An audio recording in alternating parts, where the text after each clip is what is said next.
Shalom, selamat pagi Bapak Ibu jemaat yang dikasihi Tuhan Yesus Kristus. Saat ini sebelum kita berangkat untuk memulai setiap kegiatan dan aktivitas kita, mari kita mempersiapkan diri dan hati kita masing-masing untuk kita masuk ke dalam ibadah pagi ini. Kita bersaat teduh sejenak.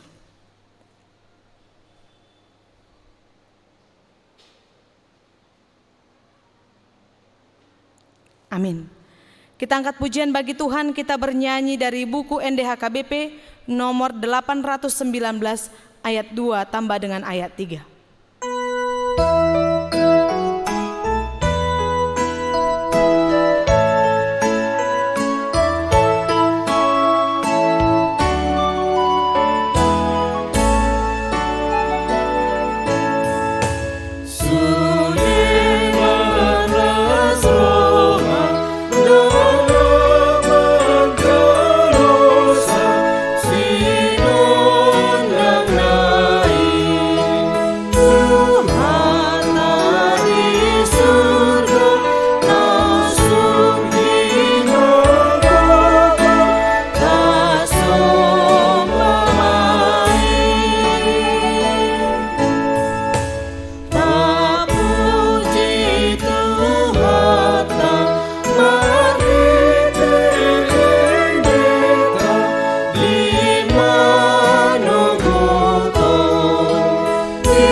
Terima kasih ya Tuhan Allah kami untuk setiap berkat penyertaan Tuhan kepada kami.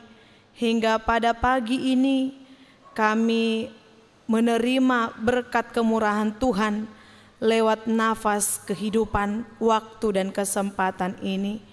Ya Tuhan Allah kami, sebelum kami memulai setiap kegiatan kami, saat ini kami akan mendengarkan kebenaran firman Tuhan yang menjadi bekal hidup kami.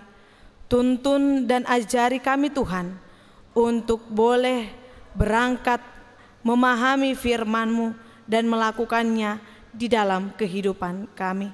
Berfirmanlah Engkau ya Tuhan, kami telah siap untuk mendengarkannya.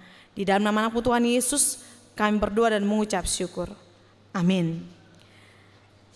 Ibu jemaat yang dikasihi Tuhan Yesus Kristus, firman Tuhan yang menyapa kita pada pagi ini tertulis di dalam Roma 8 ayat 13.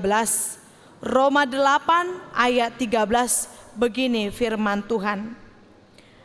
Sebab jika kamu hidup menurut daging, kamu akan mati.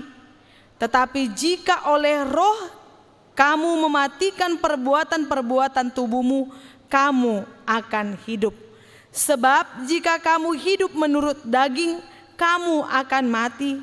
Tetapi jika oleh roh kamu mematikan perbuatan-perbuatan tubuhmu, kamu akan hidup. Demikian firman Tuhan. Jemaat yang dikasihi Tuhan Yesus Kristus, di dalam perikop dari ayat firman Tuhan yang kita baca hari ini, yang disampaikan adalah hidup oleh roh, yang artinya bahwa setiap orang percaya yang hidupnya telah dimerdekakan dari dosa melalui pengorbanan Kristus di atas kayu salib, wajib hidup menurut pimpinan Roh Kudus.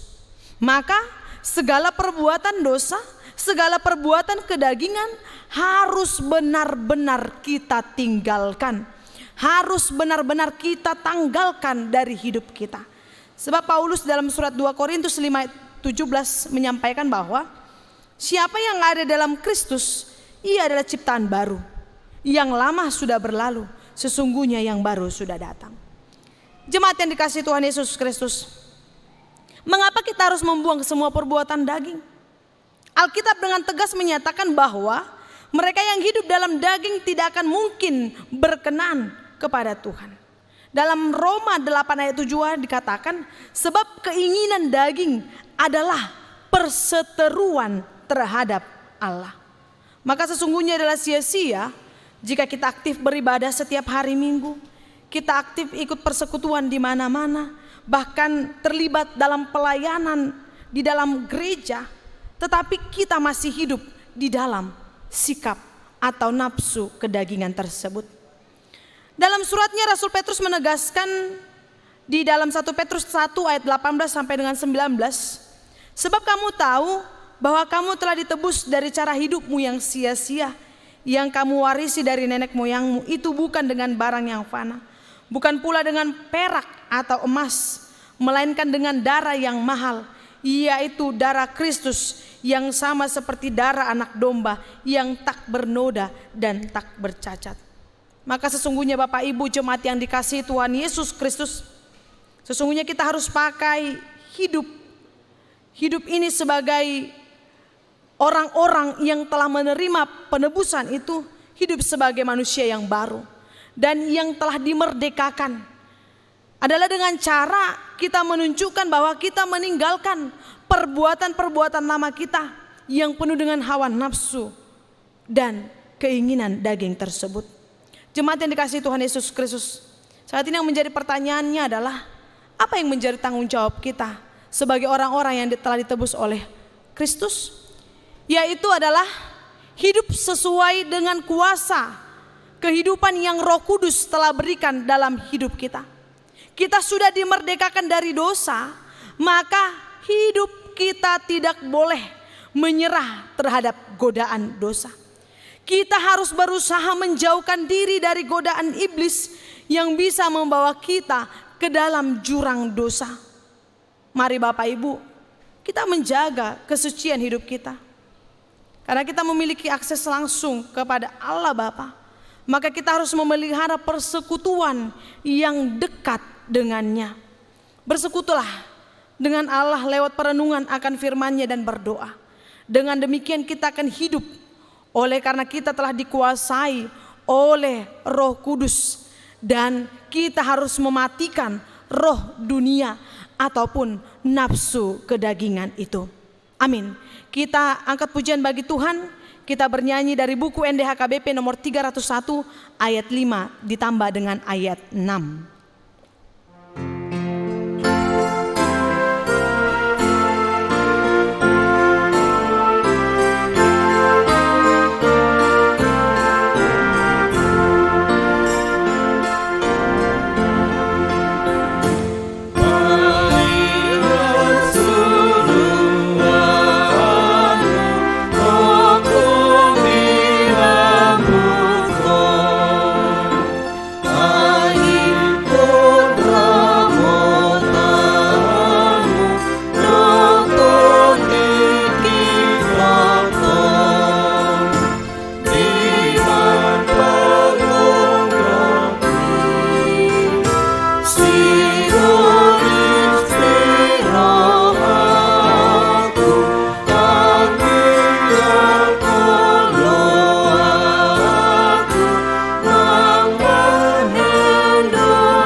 Kita kembali berdoa. Terima kasih ya Tuhan Allah kami untuk firman yang telah kami terima pada pagi ini, yang mengingatkan kami untuk tetap tinggal dan hidup seturut dengan tuntunan Roh Kudus-Mu, agar kami menanggalkan setiap keinginan duniawi yang sering sekali membawa kami ke dalam jurang dosa. Untuk itu ya Tuhan Allah kami, di dalam kelemahan kami meminta agar Tuhan yang menuntun dan menguatkan kami, agar kami tetap berjalan di jalan yang Engkau kehendaki. Ya Tuhan Allah kami, sepanjang satu hari ini setiap kegiatan kami, setiap aktivitas kami ataupun kemana kami akan melangkah, kami serahkan ke dalam tangan pengasihan-Mu. Engkau yang membimbing kami dan menjagai kami, menjauhkan kami dari segala bahaya, menjauhkan kami dari segala sakit penyakit, untuk kami tetap bersuka cita melakukan setiap tugas pelayanan di tengah-tengah gereja-Mu ataupun di tengah-tengah kehidupan kami masing-masing. Engkau kuatkan kami ya Tuhan dalam menjalani setiap kehidupan kami ini. Ya Tuhan Allah kami, di atas segala permohonan, kami manusia yang berdosa, ampunkan kami dari segala dosa pelanggaran kami, agar kami semakin layak disebut sebagai anak-anak Allah. Di dalam nama Anakmu Tuhan Yesus Kristus, kami berdoa dan mengucap syukur. Jadilah kehendak-Mu di dalam hidup kami. Anugerah dari Tuhan kita Yesus Kristus, kasih setia dari Allah Bapa, dan persekutuan Roh Kudus kiranya memberkati kita sekalian. Amin. Shalom, selamat pagi, Tuhan Yesus memberkati.